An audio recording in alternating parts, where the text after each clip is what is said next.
Good day and welcome to Predators Proclivity, where we look at data from the season for the NHL Nashville Predators and make comments upon it. I'm your host, Preston Proctor. Okay, so I guess I missed something. I didn't misreport something, but the four-nation face-off replaces the All-Star game this year. So that's with the 2-week break. I guess it's technically 12 days, but for the Preds, because of when they last play and when they play again, they're off for 2 weeks. So, 14 instead of 12. Woo! But yeah, so the four-nation face-off is this year's All-Star game, which is kind of, I think, I don't know. I don't know what the format is, but it's like Sweden, Finland, Canada, and the U.S. So I guess like Anze Kopitar and Alex Ovechkin aren't eligible to play, and I assume that they're not the only. Kopitar is the only Slovenian player, I think. No, I think there's somebody else from Slovenia in the league, at least one. If I remember correctly, there's probably more than one Russian. Just saying. The fact that it's only 4 countries. The All-Star game is usually. There's only so many people that get to play anyway, right? So, and they're trying to change it up and make it more interesting, and that's all good and well. But it seems like if your All-Star opportunity necessarily excludes players that could, maybe should. Ovechkin just scored the most goals ever scored. He's not eligible to play. He's not eligible. You don't count. So I think it's kind of a dumb format. I don't watch All-Star games. I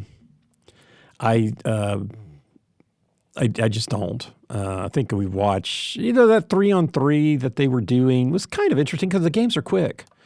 It's like 7-on-7 rugby is just such a fast game, and 7-minute halves.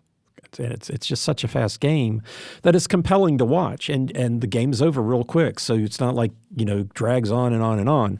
Not that I'm saying rugby drags on and on and on, but, normally the 45-minute halves, and instead, that's 7-minute half and then like 3 minutes for halftime. So, a quarter of an hour and the game's over. And so it's very compelling.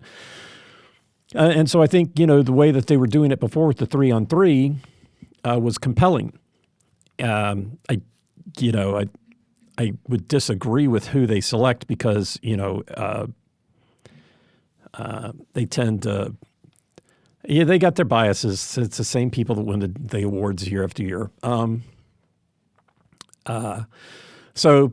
anyway, so the four-nation face-off is the All-Star break this year. So I kind of missed that, but that doesn't make me any more interested in what I looked at the lineups, and Quick isn't even one of the backups in goal. So what do I care?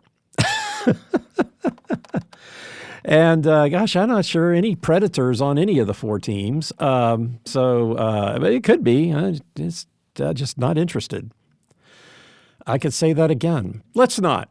All right, so that's the open issues segment. Moving on to the postseason watch. We are 48 games into the season, which means there are 34 games left. I think my numbers were off last week, our last podcast. I don't know why, but when I had to update it this time, the numbers changed significantly, so I'm not sure what I was doing. But 48 games in, 34 games left. The Preds have 43 points, need somewhere around 50, at least 50 more, to make a wild card spot. So doing simple math, that's 25 wins. So with 34 games left, there's 9 games wiggle room. So 9 games. So that's somewhere around a quarter. 34 games. It's a little more than 25%. So it's not comfortable. But with the wins that they had, I think it was about a third before. So now it's somewhere around a quarter. So yeah, it's looking compelling. The 2-week break, the Preds have 6 games, and I think this is it. I think this 2-week break is where things are going to start happening. There was a trade. There was a trade of minor league players again, but there was a trade between Carolina, Colorado, and Chicago. So I think that was big news a couple days ago. I'll kind of run through that in a minute, but 6 games left to the Preds before the 2-week break, and so the question is, who are they playing, and what's that gonna what's that gonna look like? And well, they've got, after tonight at home with Vancouver, they've got a back-to-back with Buffalo and Pittsburgh. And then they come back home for one more with Ottawa, then go away to Chicago, and then come back home for Buffalo. So the next 6 games, none of those teams, I don't think any of those teams are in playoff position. So not that makes it easier, but. We're not playing Calgary. We are playing Colorado, right? Colorado is, yeah. So Colorado is in playoff position. New Jersey, no, that's after the break. After the break, we come back, we play Colorado, New Jersey, Florida, Winnipeg. Those 4 games straight off the bat after the break, 4 playoff-bound teams. That's going to be hard. So that's hard. But the next 6 games are against teams that are not in playoff position. Doesn't mean they're going to be easier, because we lost to Anaheim the other night, 5-2. So, they got to buckle down. But if they were, say, to win, I don't know, 4 out of the 6, they're going to make it hard on management. It's going to make it hard on management to decide whether we're really going to have a make a playoff run or not. The coaches or the GM has already said that we're going to be retooling, not rebuilding, which I guess no surprise, because they've got the core of the team and they just went out and they got these players. So what they just really need to do is to get these guys to play better. That might be a player exchange here and there, like they've done with like Parson and so we'll see. Transaction watch. Kiefer Bellows was reassigned to Milwaukee. That's interesting because Kiefer, left wing, is an unrestricted free agent at the end of the year. So he came up, he played a little bit, and now he's been sent back down. Could be, I'm not sure if the AHL takes a break during the All-Star break. Probably not. But look real quick here to see. But I don't think Bellows still has any stats. No, he doesn't have it. So he came up. He's, I guess, been practicing with the team, and now he is off back to the AHL to play. So that's good. So they brought him up, got a look at him. Apparently they didn't see enough to put him into the lineup. But, now he's going back down. He can play regularly, which is good. It's good to play. But that's the only transaction watch. Left wing Kiefer Bellows, entry-level contract, $775, unrestricted free agent at the end of the year. Right. And so the trade, Carolina, Colorado, and Chicago, I guess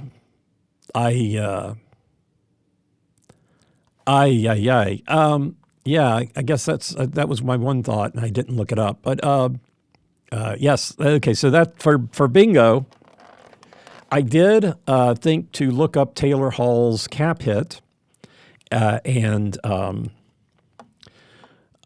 for this analysis, because I'm trying to figure out what Chicago's deal was, why they were even in this trade.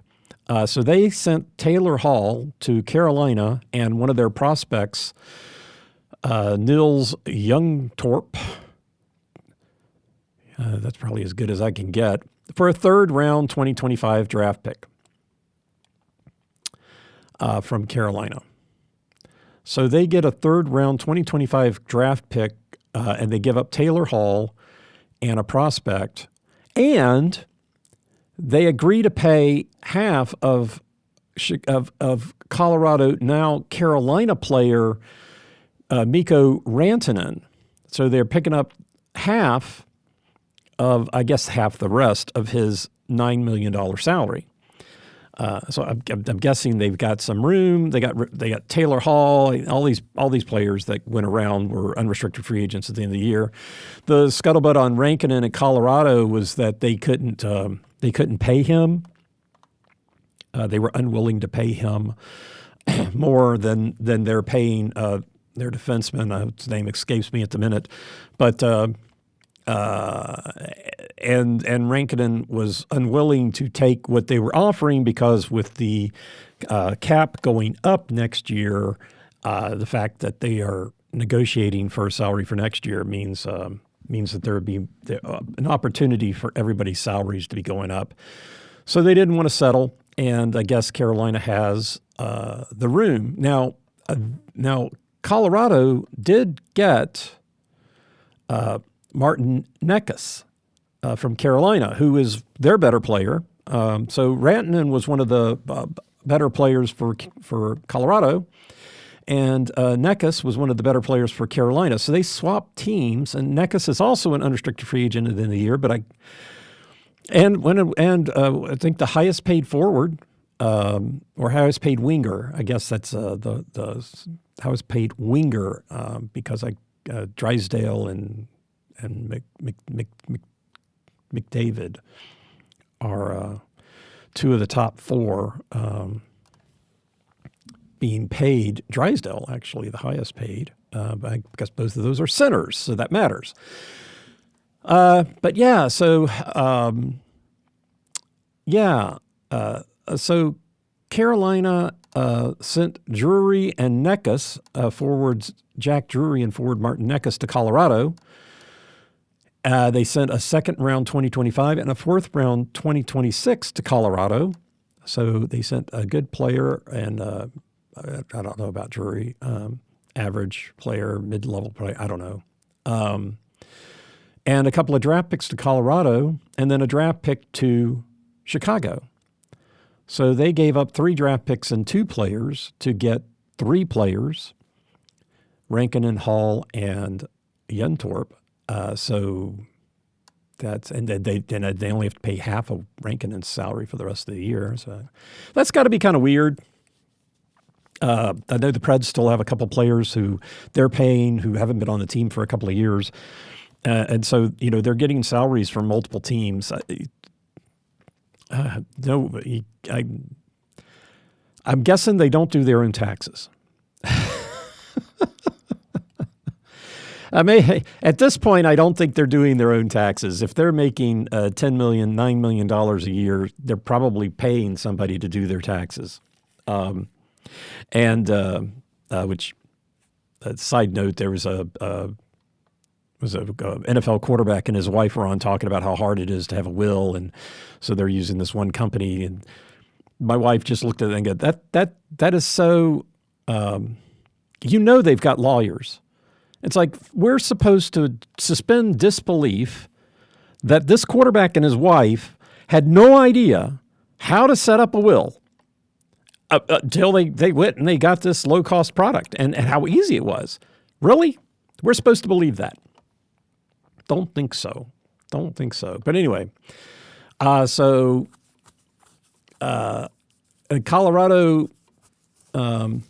sends Rantanen to Carolina, and they get Drury, Necas, and the 2 draft picks. So it looks, it'd be interesting to see how it goes from here. Both of those teams are in playoff position. So the scuttlebutt is, Colorado made that goalie swap with whoever it was, and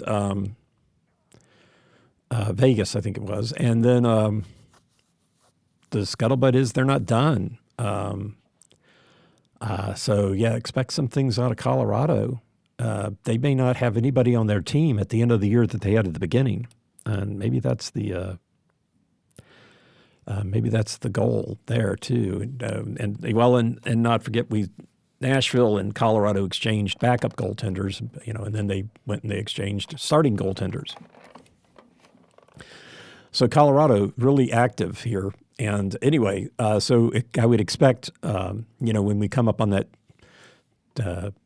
four-nation break, whatever you want to call it, to see some activity. So the next 6 games for the Preds, and I don't know. I guess I have to put a little thought of it. If they win 4 out of 6, that's 2/3. I mean, so where does that put them? So that would give them, if they 4, so obviously that's 8. That would put them at 51 points. They'd need 42 points, and they're going to have 28 games. So 42, 21, 7. So that's solidly on quarter. That, I think, 4 out of 6 is not compelling. It's enough to dangle out. It's like Seattle Mariner good. I used to live in the greater Seattle area. Did not live in Seattle, but lived in the greater Seattle area. We tried to pull for the Mariners, but the Mariners just don't. The corporate structure just is not interested in making the playoffs. They're interested in doing all the things that they have in order to entice their fan base to come to the games, pay $50 for parking, get their bobbleheads, and spend money buying stuff at concessions. And instead of putting together a team that can actually make the playoffs. And so every year, the Mariners would start off strong and they're talking, and then it's like, okay, when are they mathematically eliminated from the playoffs? And usually it's by the end of April. But one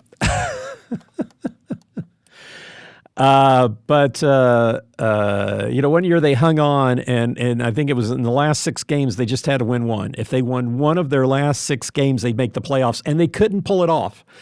They couldn't win one game. So they got that tantalizingly close to making the playoffs, and then just pulled the rug right out under the fans. Nope, not going to do it this year. Sorry.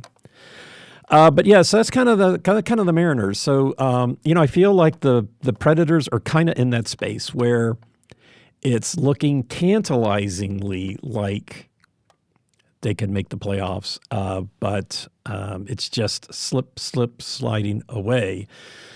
If they win all 6, well, that's 12 points. That puts them to 52.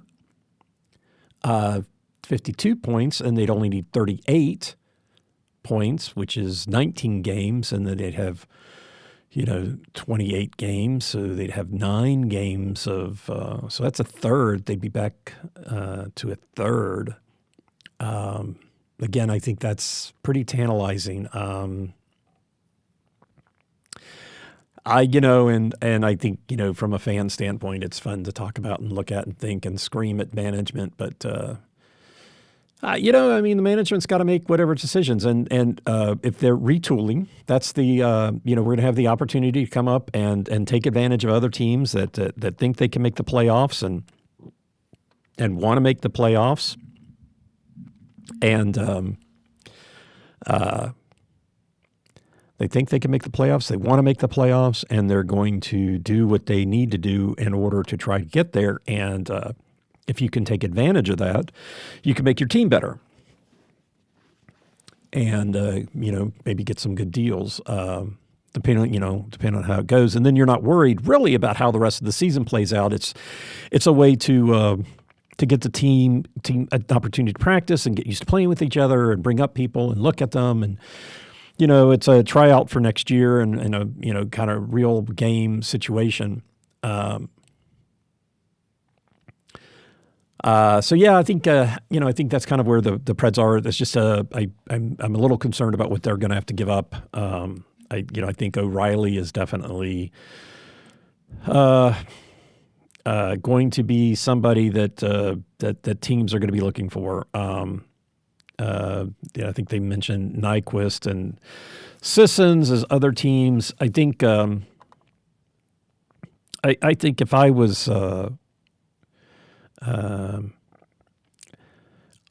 well, it all depends on what teams need, right? Because I'm thinking, Luke Evangelista is an unrestricted free agent at the end of the year. No, wait a minute. No, he's a restricted free agent at the end of the year. Young player, plays really well. A little bit of development and could be right there, but he's definitely a solid player. And so I think, if you were looking for somebody to make your team better and grow, I think somebody like Evangelista would be who they're looking at. You gotta. Adam Wilsby is also a restricted free agent at the end of the year. He's been playing well. What is it? He's on the he's on the third line, right? He's on the third line. Barron and Yossi. So I think they look at somebody like Adam Wilsby to come in and help your defense. And Mark Delgado, another guy. Well, he is an unrestricted free agent, Group 6. So it all, kind of, what, I think, I think one of those younger defensemen are what the Predators would be willing to give up because they've got that Spencer Stastny. Spencer Stastny was just sent back down to Milwaukee. Big hubbubaloo about him, but doesn't have the numbers at the NHL level for other teams to necessarily be wanting to pick him up for a playoff run. But you look at somebody like Mark Delgado and Adam Wilsby, and yeah, those guys, low cost. I mean, of course, we have to get something for them, but I think that's what where, as far as defensemen go, where we're looking potentially to lose people, and Zvechkov has been playing really well. I think he also would be somebody. Leroux, until he did that stupid thing the other day, I think had a lot of upside for teams, and Blankenberg has also played really well, but just looking at the list, Nyquist, Mr. Empty Net, and O'Reilly. Solid play. O'Reilly would be. Now that I've been looking at his stats, I can kind of see, why they make a big deal about him. Those face-off wins, you'd rather win the face-off than not, but the face-off win percentage in the NHL, it's in a tight range. And if winning face-offs mattered, why did we play so poorly? If we're getting the face-offs and we're losing the game. I mean, I'd rather win the game and lose the face-off. But he definitely contributes. He's on the ice a lot. So I can see where if somebody wanted an experienced player, then they're looking at O'Reilly, Nyquist, that sort of thing. But the defensive core, the Skay and Yossi, they're not going anywhere. Carrier, not going anywhere. Well, he's gone. He's gone somewhere. That's right. Right? Yeah. I'm just not sure why Barron has a star by his name. I guess partial year. Anyway. Menestroza, a young player, but I don't know. Okay. Anyway, so that's the trades coming up, and that's the six game. What's kind of a preview on the next 6 games. So let's talk about tonight's game. For tonight, the Preds are home for one game only, and to supplement the fact that they're home, they're bringing in an opponent. It's not just going to be the Preds playing against each other. It is the Vancouver diving team coming into Nashville. I hope the pool is ready. for the Canucks. Those of you that listen to this podcast more than once,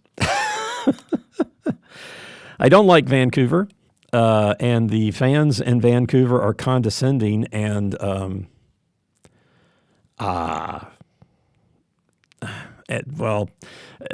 unfortunately, I have to say that most hockey fans are not very cognizant of the rules. It annoys me to no end when I sit in arenas and people are screaming there should have been a penalty, and it's like, really?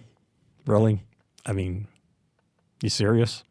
But anyway, or that something wasn't a penalty. But that's kind of how it goes. Not pulling for their team. That's all good and well, but it's especially the condescending attitude of the Vancouver fans when we were up there to see the Kings play, and even though the Kings won, they're still so condescending. Oh yes, well NHL likes to give penalties to the less deserving teams. What a jerk! What a jerk. Anyway. That's why I like Calgary fans so much, because when we hang out with the Calgary fans, they talk about how much they hate Vancouver fans the same way. So anyway, the diving team is coming to Nashville tonight. It is the last game of 3 versus the diving team, so we can put that away. It's the only one that we're playing Vancouver here in Nashville. The Preds have won both games this year, 5-3 and 3-0. So far, the Preds have done really well against Vancouver. Vancouver is 22-17 and 10 overall. And on the road, they are 13-7 and 4. 13-7 and 4, which is, for all of those of you keeping score out there, is a very good record. They are 9-10 and 6, so they're not as good at home, but a winning record on the road. I had to look it up.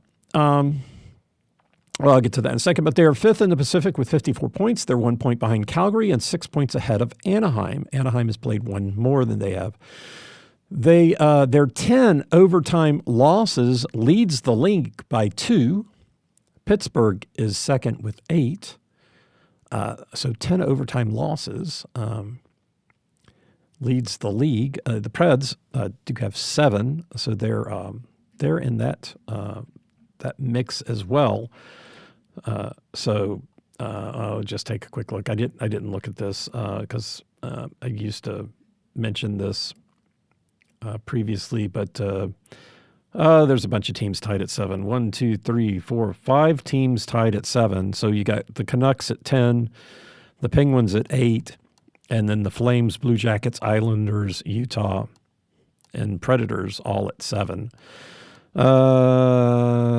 So yeah, Calgary is in a playoff position. So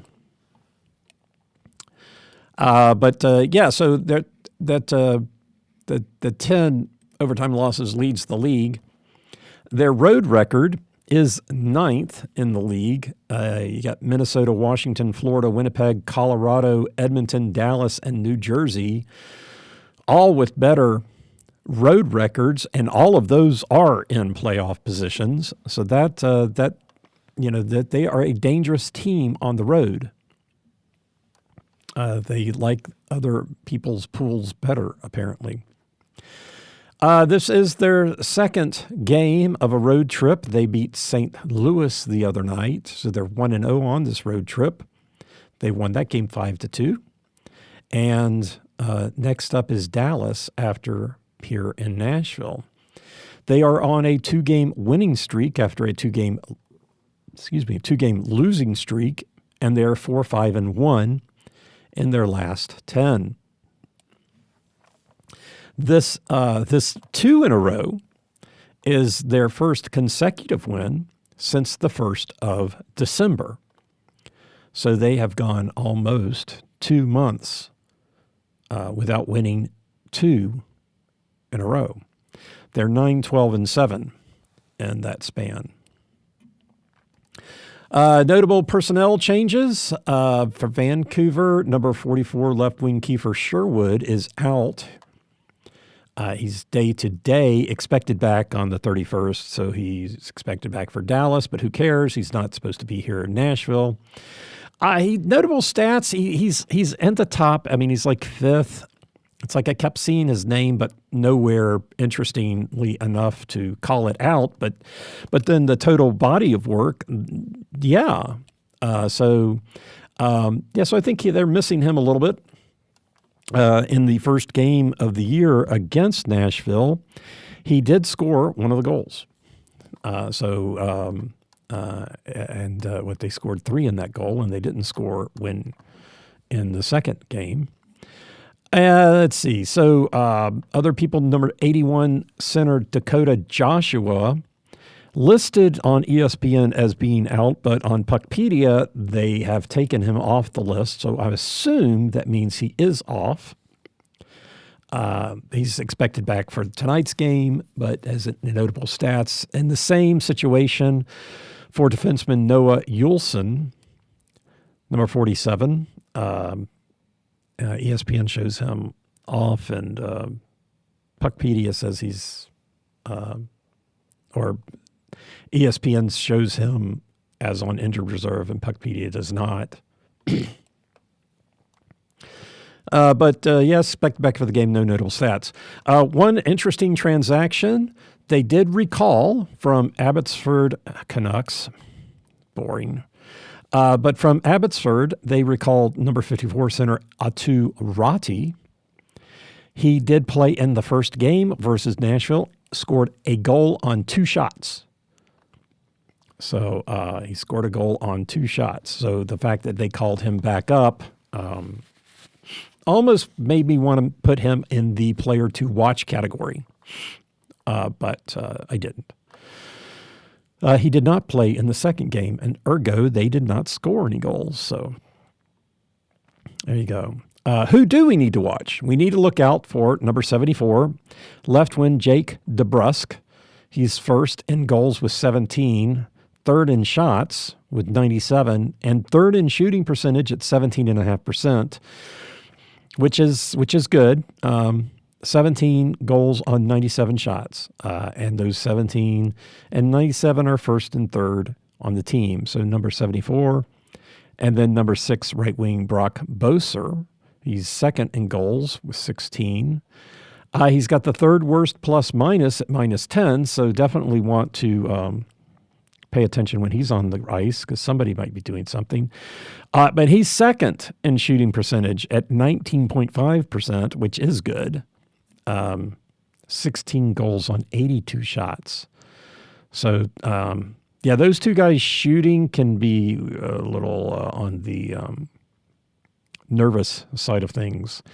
And then for everything else, we've got number 43 defenseman Quinn Hughes. He's first in assists with 42 and first in points with 56. Now, his 42 assists is 17 ahead of the next guy. And so his 56 points are 22 points ahead of the next guy. So, wow, 42, just he's tearing it up for Vancouver. He's first in plus minus at 13.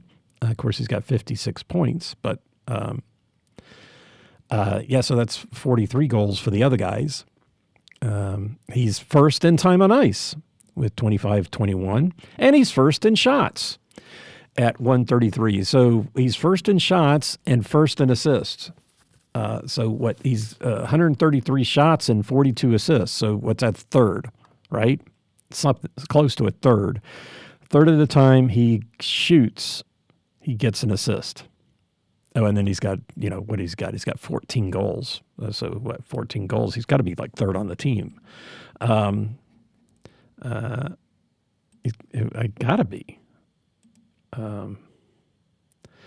because the top goals 17. Yeah. So he's third. He's third in goals. Woof. Yeah. So 56 points on 133 shots. It's close to 50%. So yeah, those three guys shooting the puck can make you kind of nervous. Now he's 10% shooting percentage, but that's on him. That's on him scoring 14 goals on 133 attempts. That doesn't account for when he's involved. So I guess you can have an assist without taking a shot, but that combination is a little unsettling. And left wing, right wing, and defenseman, I bet they play together. But anyway, so that's the three players to watch: number 74, DeBrusk; number 6, Boser; and number 43, Hughes. For your Nashville Predators, the Preds are now 18-23-7. That is so tantalizingly close to a winning record. Could it be that come the Four Nation break, we've got a winning record? Could that be 24-23-7? 24-23-7? Boy, doesn't that sound good. So 18-23-7. They are 12-8-3 at home. So the winning record at home. So that makes a good matchup, right? So the Preds are 12-8-3 at home, and the Vancouver is 13-7-4 on the road. So I think it'll be a tough game tonight. Definitely a tough game tonight. The Preds are, as they have been most of the season, in 7th in the Central Division with 43 points. They are 6 points ahead of Chicago, who's played 2 more games. They are 6 points behind Utah, who's played 1 more. Definitely heading down the highway in that little sweet spot where there's nobody around you. You can see the people up ahead, you can see the people behind, and you just kind of cruise. That's where the Preds are. Up in the distance, if you get your telescope, you can see playoff teams. But a long ways away. You're going to have to put the hammer down. Oh, maybe do a little off-roading. This is the only game on the homestand.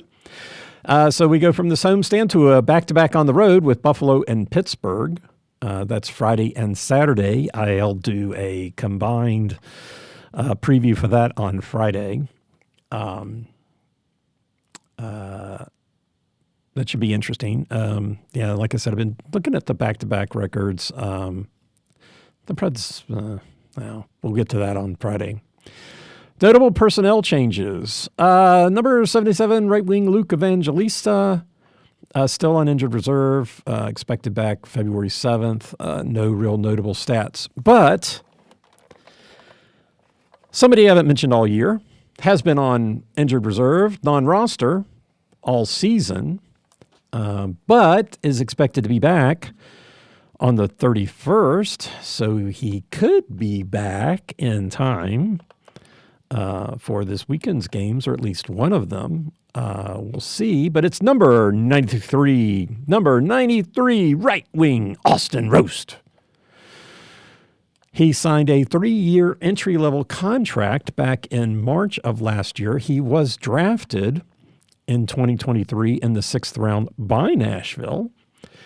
And he's been playing in Everett, the Everett Silvertips, Everett, Washington. Never went up to Everett. I never went up to Everett for a game. We did go up to Everett for a figure skating competition. Sorry. But the Everett Silvertips. So he was, Adam Roast was the captain up at Everett. So I guess been playing really well. So, but been on injured non-roster all season, but could be back for this weekend. So we'll see. But have to mention him at this point. Haven't mentioned him all season. And then, so the other people that were, although, was it Jankowski still is, I think ESPN shows him as still out, but not Puckpedia. But Mark Jankowski is off and should be available for tonight's game. Jeremy Lauzon, number 3, is also off and available for tonight's game. Number 24 defenseman Spencer Stastny was reassigned to Milwaukee. So he came up, played a couple, went back down, which is good. I mean, they get the nice thing about having them down in the AHL team is, one, I guess they're not going to have the break, so they can continue to play, and they can start, and so they get more ice time and can develop their games. So sometimes you're better off being in the AHL team from that standpoint than sitting on the bench or being a healthy scratch in the big league. So the other thing, the other player, number 36 right wing Cole Smith, got a match penalty versus San Jose. No information on any disciplinary action. I did see that he is expected to be in the lineup tonight. So I thought match penalties required the NHL Safety Committee to review it, and I went out to their site, and there's nothing that I could see on their site about whether they reviewed it and made no determination. Maybe they only publish it if they give out any sort of suspensions or penalties. Maybe, I don't know, but nothing. So I assume Cole Smith is available for tonight. He's shown being in the lineup.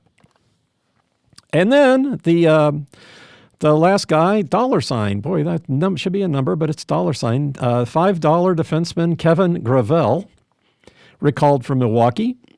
I like Gravel. He used to play for the Kings.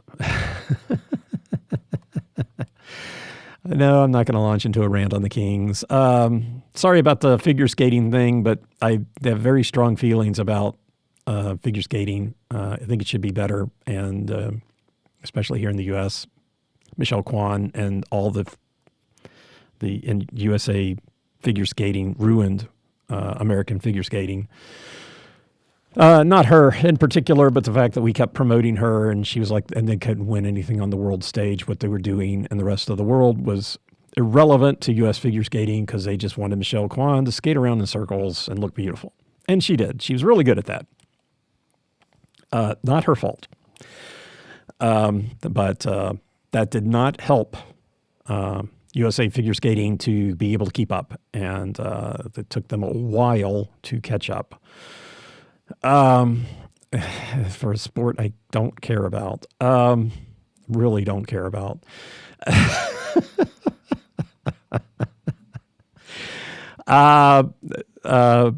And I wouldn't even have strong feelings if my wife wasn't so into it. So Kevin Gravel recalled from Milwaukee, so he's available. And he just has played. I think he has just played really well with the Predators. I don't think he necessarily played really well when he was with the Kings.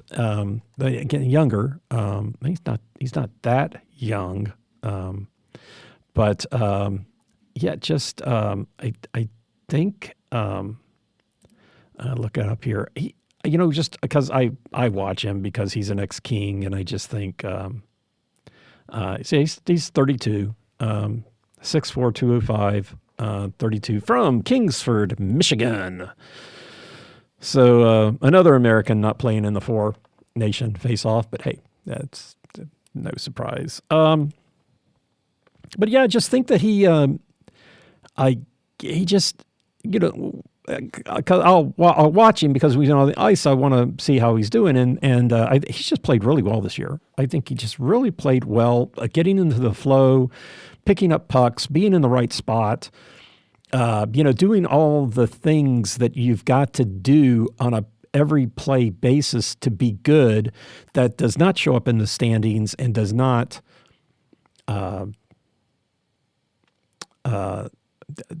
Is not noticeable unless somebody's paying attention. But just doing all the things, being in the right position, picking up the guys, controlling the puck, controlling sticks, helping out your teammates. I just think he's played really well this year. So good for him. Good job, Kevin. Good to see that. So he's called back up. Might be playing tonight. More likely playing this weekend. So we'll see. So Kevin Gravel. Not on the player to watch list. This really hasn't changed. I'd like to do this because, I do it for the other teams, but, you guys all know. Marcia Schultz, Forsberg, Yossi, O'Reilly, Stamkos, Blakenberg, and Svechkov. Forsberg is back to the goal lead now. He scored a couple of goals, which I'm fine with. I was fine when he wasn't scoring goals and the team's winning. But now he's scored. He is first in shooting on the team, 173.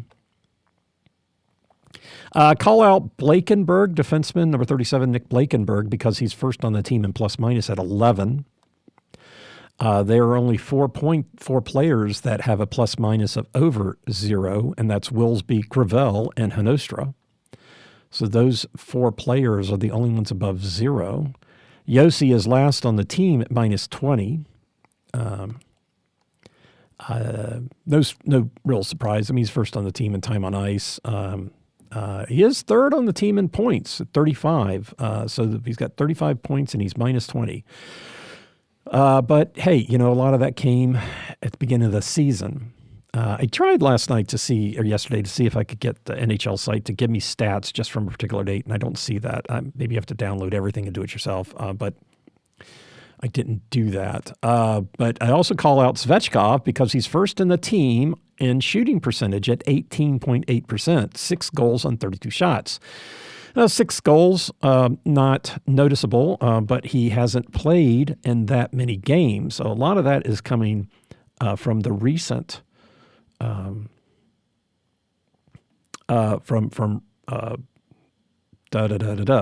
recent games. Now that I'm scrolling through here, I cannot find him. But yeah, Svechkov, he's played 19 games. So he's only played in 19 games and he's got 6 goals. So that's, it's about a third. He's scoring a goal for, every 3 games he's in. He's got 8 points, minus 4 plus-minus 2 minutes of penalties. But yeah, 18.8.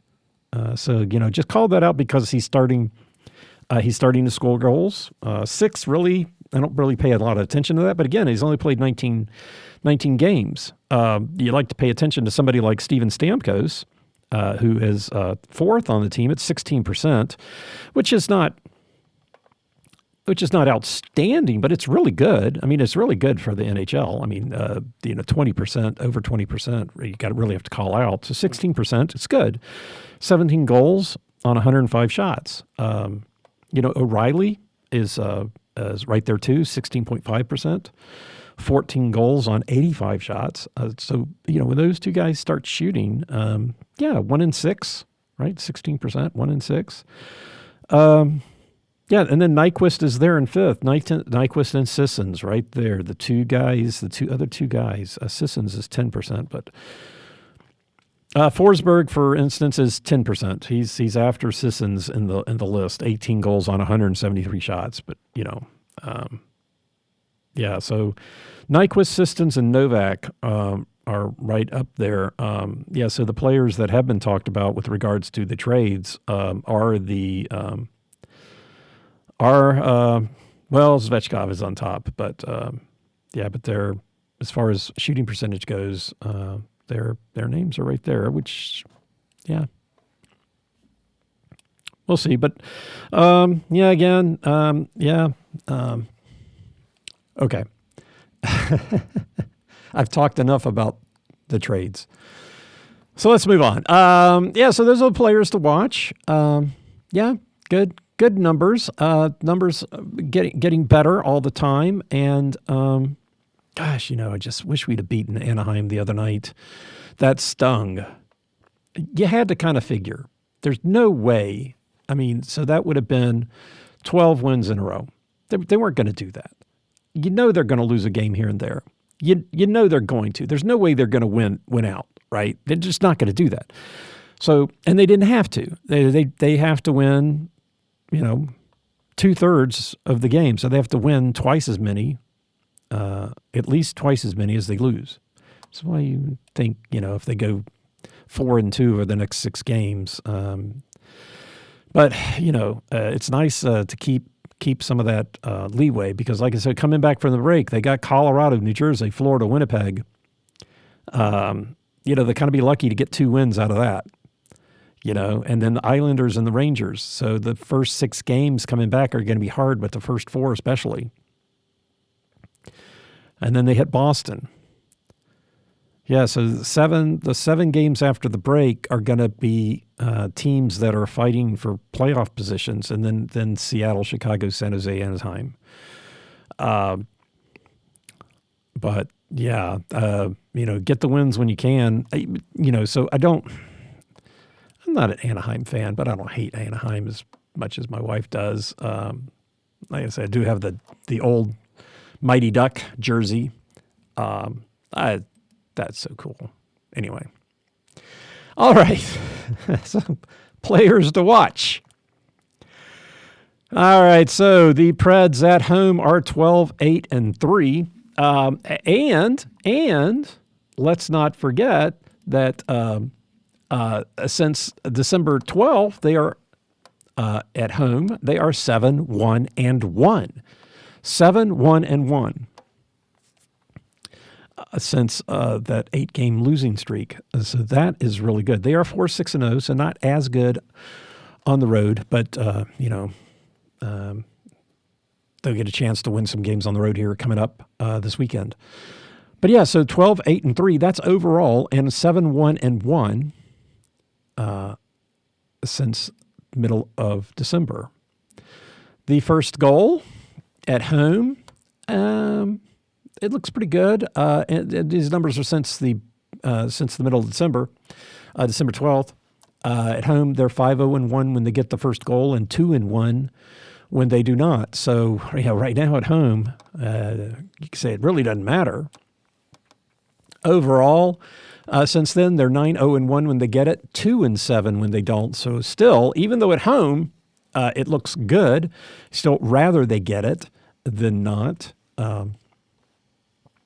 And by period, winning by period at home, the winning goal being scored 33% of the time in the third period. Not really a surprise. The Preds, when they get the winning goal, it could be either the second or the third. Wow. But yeah, the only two wins at home for the opposition. So that's so it's the third quarter and overtime, third period and overtime, 50% each. Overall, 47% of the time, the game-winning goal is being scored in the second period. The Preds winning 45% of the time, it's in the second period. The Preds losing 50% of the time, it's in the second period. So the home team is winning, is getting the winning goal in the second period 46% of the time, and then the visitors, when they win, are getting the goal 50% of the time in the second period. So this year, this year, it's the second period that is being the determinant. Last year, it was the second period for the home team and the third period for the visiting team. But this year, it's pretty solid. It's pretty solid, even with this small data set. We got 19 games that we played since December 12th, and which is almost statistically significant. Woohoo! And one more game, and then so 9. So 9 out of the 19, the second period, and 5, and that's significant. Even it's we talk about trends here. It's hard. It's hard in an 82 game series to really get, except on an overall standpoint, to get statistically relevant numbers. And since things can differ significantly between like the home and away and against different opponents,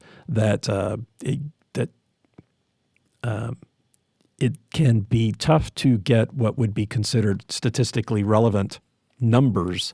So really talking about trends. I mean, I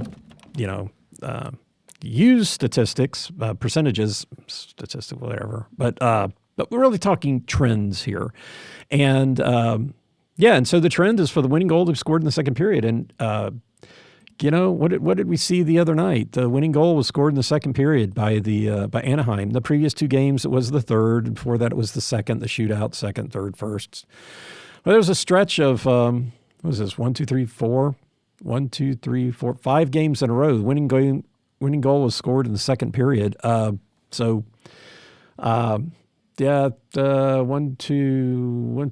3 losses and 2 wins. But the second period is where the second period, for those of you that are new to the program, when I started doing the analysis for the Preds, which was about a year ago, because I got tired of going to the games and seeing them play poorly in the second period. And I kept thinking, man, they suck in the second period, especially at home. And the thing of it is, that's true. It turned out to be very true that was their worst period, and they were worse at home in the second period than they were on the road. Now, the other thing being the first goal, and I poo-pooed that. The announcers are like, oh, yes, it's so important to get the first goal. I'm like, well, that's a bunch of hooey. And I still don't get the overall zeitgeist of it. But I will say, last season, I was wrong. It was huge. If the Preds got the first goal, they had a 3-1 advantage on winning the game. It was huge. And then if they didn't, it was 2-1 for the opposition. Huge determinant. Maybe not necessarily so important for the team, although hockey being a low-scoring game in general, the first goal always puts a lot of pressure. And probably the first goal that's being scored in the second or third period. Third period, I think we have had. Yeah, we've had at least one game this season for the Preds where the first goal was scored in the third period. But at that, those games are going to be so close anyway that as soon as scoring it late in the second or in the third, the one time the Preds are 0-1. When the first goal is scored in the third period, 3-0 when they score it in the second, and 2-7 and that's overall for the whole season when it's scored in the second period. The Preds have this season have never gotten the first goal in the second. Oh, wow! At home, they have not gotten the first goal that has not been in the first period. Oh, now that's interesting. Oh, I'm glad I looked at that. When it happens in the second period at home, they are 2-2 for the season. They're 4-5 at home when not getting the first goal, and this is overall for the season. So that's not bad. They're 8-3-3 when they get it at home, and that's overall. So those stats look pretty good. The one stat is they at home have not gotten the first goal except in the first period. So that is wild. Not just since the 12th, but since the beginning of time. I gotta find it better. Beginning of time. Anyway, so that's the beginning of time. On the road, they have 3 times gotten. Ooh, wow.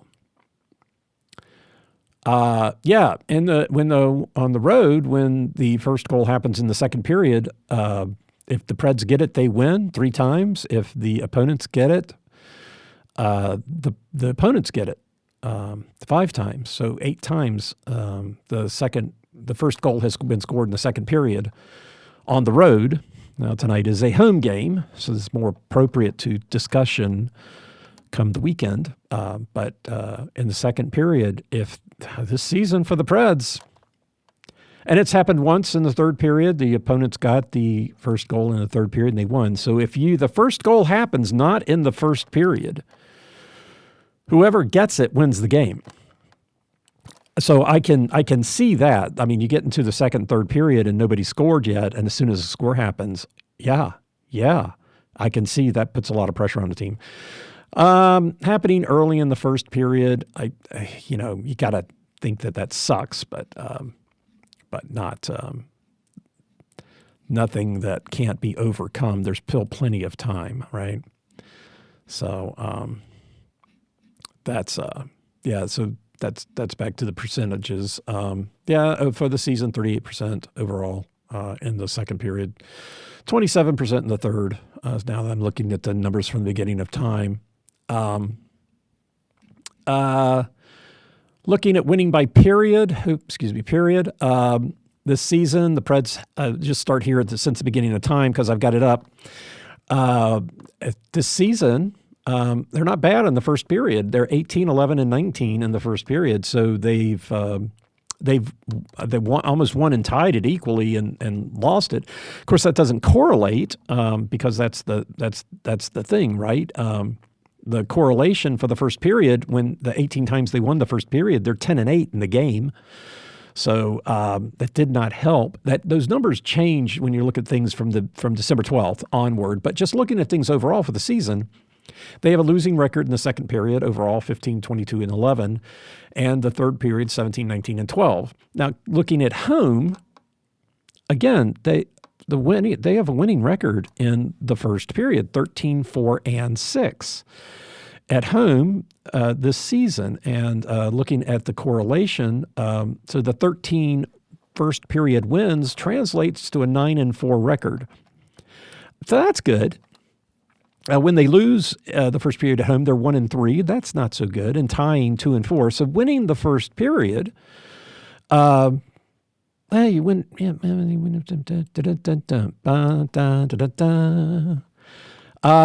the period. Winning periods helps. Just going to say, winning the period helps. I did look into this because it's interesting because the other night.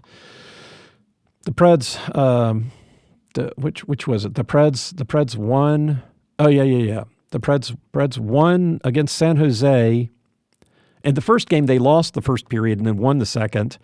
And in the second game, they won the first period and then lost the second. So I had this idea to go and say, okay, well, you see what the trends are, and you could get the correlation at, in the 18 wins in the first period, they're 10-8 at home, they're 9-4. So what does that mean? Where were they at coming into the second period? What happens? So in the circumstance at home where they against San Jose the other night, so it's the other way around. So they lost at home, they lost the first period and won the second, and then in the on the road, it switched. So losing the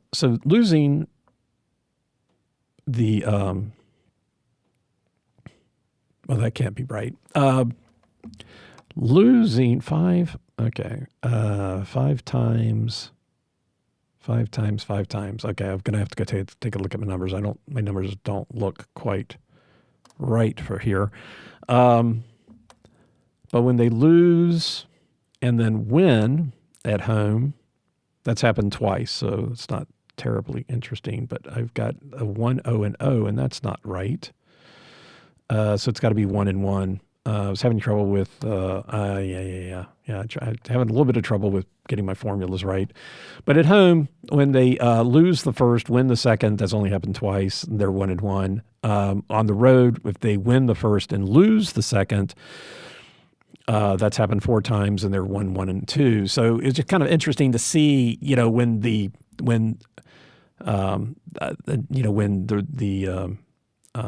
fortunes change, right? So when you win one period and then lose the next, how does that go? Because you could say, because looking at the correlations, yeah, it looks great. When the Preds win the first period, they're 9-4. When they win the second period, they're 7-1. When they win the third period, they're 10-1. Like, woo, boy, look at that. Win all the periods and you win the game, and that's undeniable. Especially if you win 3 periods, you definitely won the game. It's possible to only win 2 and lose the game, as we've seen a couple of times this year. But yeah, so just interesting, seeing where they're at and how did they get into that situation. Yeah, a second period loss, 9-3-2 at home. They have 5-1-4. So yeah, doing the analysis and saying, okay, so they won the second period. Well, that's great. Well, so when they win the second period, coming into the second period, they were 5-5-5, and the end result of them winning the second period, they're 12-2-1. Yeah, so 14-1-2 when they win the third period. So, yeah, I mean, you want to win every period. You want to get the first goal of the game and all that kind of stuff. But how does it correlate? And anyway, that's winning by period, and then and how does that correlate to winning the game? I mean, again, it's great to win the period, but I'd rather lose the period, win the game, right? Because the overall goal is to win the game. And just looking here at the Preds, since December 12th, the first period, they're 7-1-1. That's funny because that's their home record, 7-1-1. Well, let's go see here. 7-1-1 at home.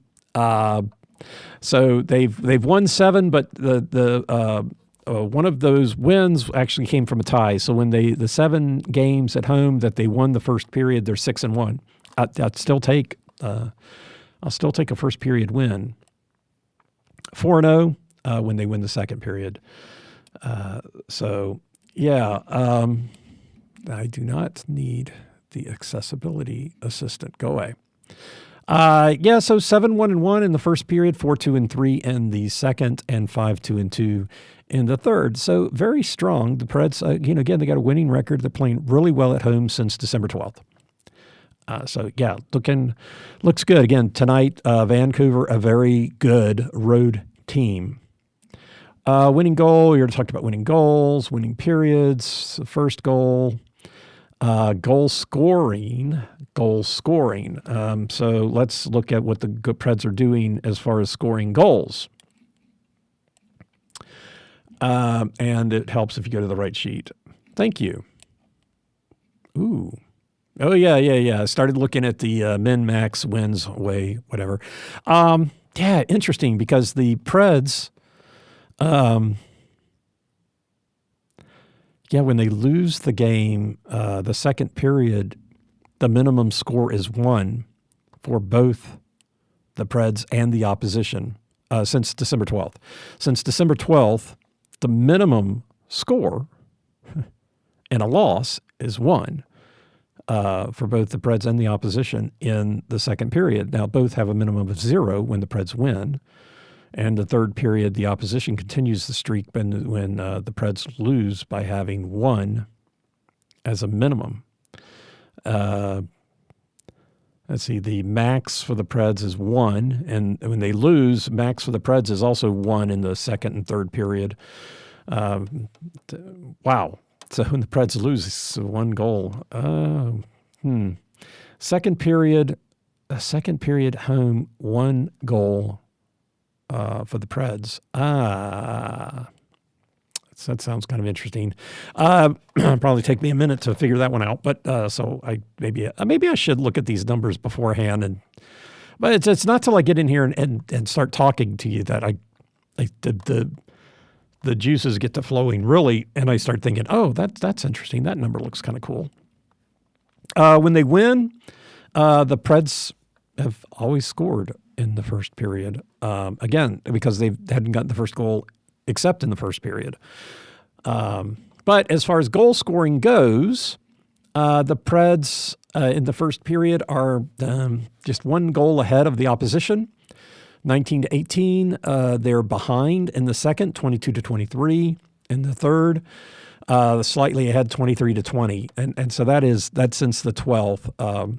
So even though they've got a good record, the opposition is scoring a lot of games. At home, the Preds are leading in all periods, 11-6, 10-9, so not so much in the second period, and 13-9 in the third. And, I like to take the empty net goals out, so that's actually 9-6. So they still have a lead, 9-8, sorry. They still have a lead in the third period, but they're getting a lot of empty net goals. And so that's, So the Preds, and since December 12th, have been fairly even in scoring with the opponents. Obviously, even they lose. That's only 2 games. Even in the 2 losses at home, the goal scoring was still close. The Preds actually ahead in the first period, 2-1. In the 2 games that they lost, they still scored more goals than the opponents, 2-3. In the second, 1-4. So looking like those 2 losses were third period losses. Depends on when those goals were scored. 2 games. I mean, it's only 2 games. So yeah, so that's not a lot. And the wins, a lot more wins, 9-5 in the first, 8-6 in the second, 12-5. So definitely, but what was the empty net goals? So there's 4 empty net goals, so that's 8-5. So they're still outscoring the other team in the third. The second is definitely the more competitive. The Preds have to be playing better in the second period since the 12th, but they definitely need to kind of bear down and be a little bit better. So on average, looking at on average since the 12th, the Preds are scoring 3.5 goals to 3.3 for the opposition, and that's with the empty net. Without the empty net, it's 3.1 to 3, and then at home it's 3.6 to 2.5. 2.7 without the empty nets, and with the empty nets at home, it's 4 goals to 2.8. Pretty significant delta there. And then the away stuff we will leave for the next podcast. All right, moving into the matchups. So last year, Nashville played Vancouver 3 times in the regular season and then played them in the first round of the playoffs. Nashville was 0-3 in the regular season versus them 2-4 in the playoffs. Both of those wins were in Vancouver, 4-1 and 2-1. And so the starting in the postseason last year, Nashville started playing better in Vancouver. This year, Nashville has won both games in Vancouver, 5-3 and 3-0. So hopefully the Preds can still have that magic at home and pull out the win tonight. Going to be a tough game. Regular season, Preds only won 1 period and 9, 7 of 19 in the postseason. That's last year. And they only won with a 1 period. They did lose all 3 games. And this year, the Preds won 1 period in the 5-3 win. They won 5-3, but only won 1 period. The second period of all, they got 3 goals in the second period. And then in the other win, they won the second and third periods in the 3-0 win, scoring 1 goal and 2 goals. So all the scoring came in the second period. Now that again was on the road, so getting the first goal on the road has happened, especially for the Preds, just not at home. The Preds did not get the first goal in the regular season against Vancouver, but they did in the first 2 games of the postseason, having the record of 1-1, losing the first, winning the second. And so far this year, they have gotten the first goal in both games. So that's how they have matched up so far. In the penalty situations, they're similar. Their power play, Vancouver is 12th to Nashville's 14th, 22-point-something%. The Vancouver has 30 goals on 133 opportunities to Nashville's 31 on 140. So you can say that they are, roughly Power play is roughly as effective, about middle of the rank in the league. The penalty kill, two of the better teams. In the upper half, Nashville's 7th, 81% and almost 82%. And Vancouver is 13th at 80%, so that 2% drops them from to 13th. So it's still pretty good. Goals against, Vancouver's had 29 goals scored against them in 145 opportunities to Nashville's 26 and 144. So in this case, the number of opportunities are about the same and just 3 less goals. So both the penalty kill and the power play are equivalent, fairly equivalent. Goals, when they're scoring goals, the Vancouver has scored 139 goals this year. They primarily in the second period, 41, 52, 43. So their highest goal scoring is in the second period, which is counter to when they're giving up goals. They give up the least amount of goals in the second period, 49, 41, and 55. So they give up the most goals in the third period, followed fairly closely by the first, but not so much in the second. But then they score in the second. The Preds fairly even in scoring, 40, 42, 45. So very even across all 3 periods. Have a lot of, I think, 14 empty net goals. So that takes that down to 31. So without the empty nets, they're not as effective in the third period. And the goal scoring against the Preds, not so much in the first period, 38 goals to 57 in the second and 52 in the third. The Vancouver scores more goals in the second, and Nashville gives up more goals in the second. Not the best combination, but as it showed with Anaheim, Anaheim didn't score a lot in the second, didn't give up a lot of second, and that's where all the goal scoring was. I thought it would be, well, given the numbers, you would say, oh, both of these teams should be scoring in the third period, and that did not happen at all. What can you say, except that the second period will be a scoreless tie. Oh my gosh. But yeah, so as far as where these teams are in the league, as far as scoring, they're in the bottom half. Nashville's 31st in the league. Vancouver's 23rd. They are 12th in the league. Vancouver is 12th in the league in scoring and last in the third. They're one of the better scoring teams in the second period and not in the third. So wait for that third period scoring bonanza tonight.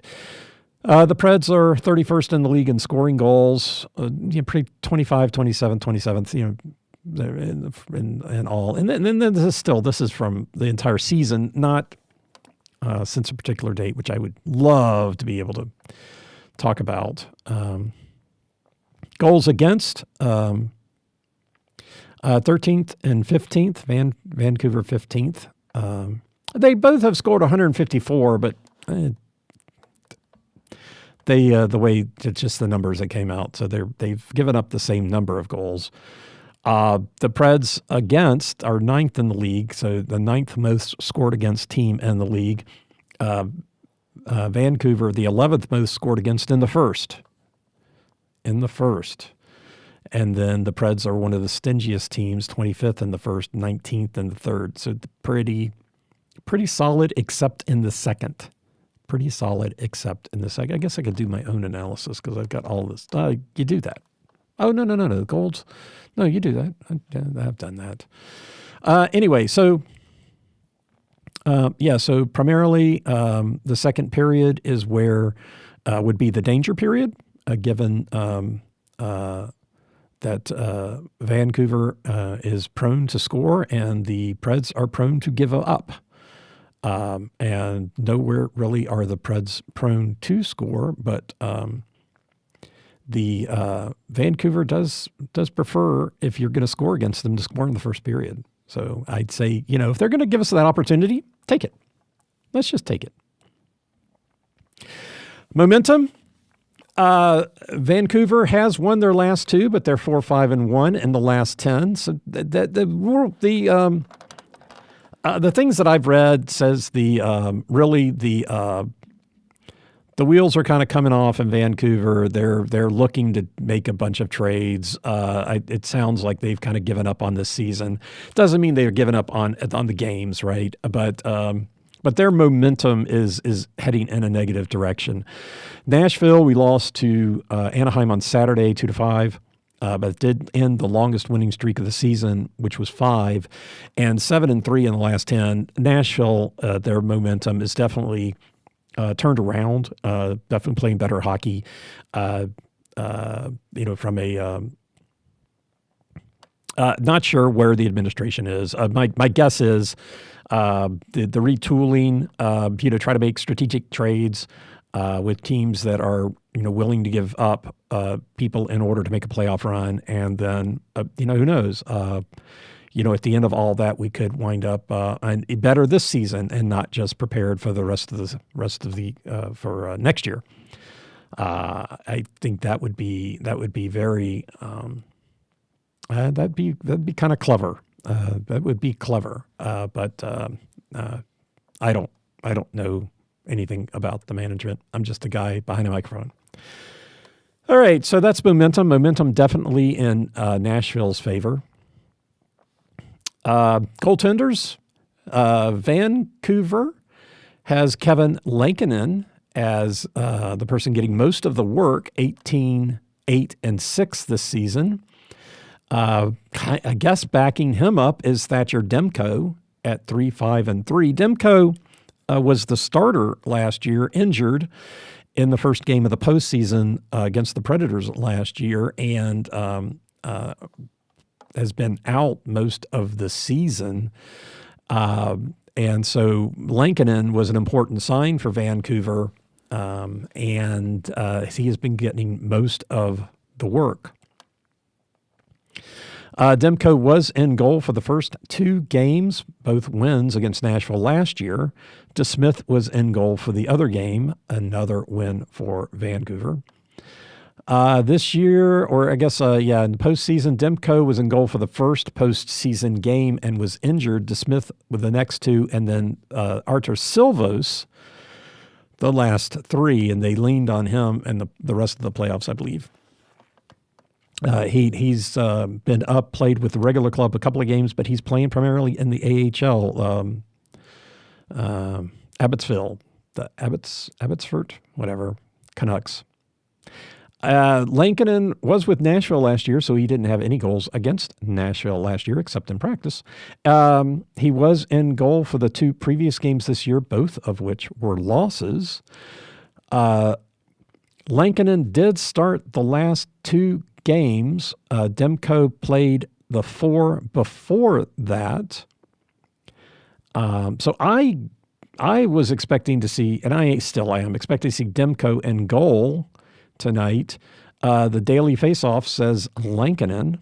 I don't know how often. They're right. Both of those were unconfirmed. Both of them, the Nashville and the Vancouver goal. But I think Demko. I think Demko is going to be in goal tonight. What is he? He's 3, 5, and 3. I think so. Lankinen has faced the Predators twice. I guess we'll see. For Nashville, UC Saros, 11, 19, and 6, playing 2 or 3 for Justus Anninen's 6-2 and 0 for his 1. Saros was in the first and third game versus Vancouver last year, so of course they were both losses. Lankinen was in goal for the other one, which was also a loss.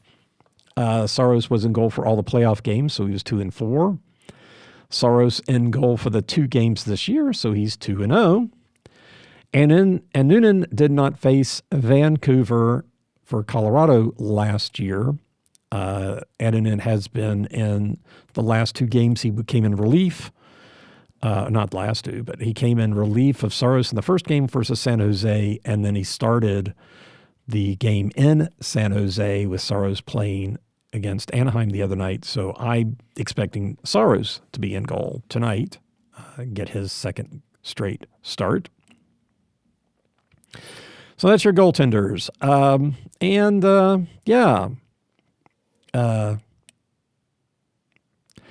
So tonight, Vancouver diving team is in town to take on the Nashville Predators in a one game only homestand.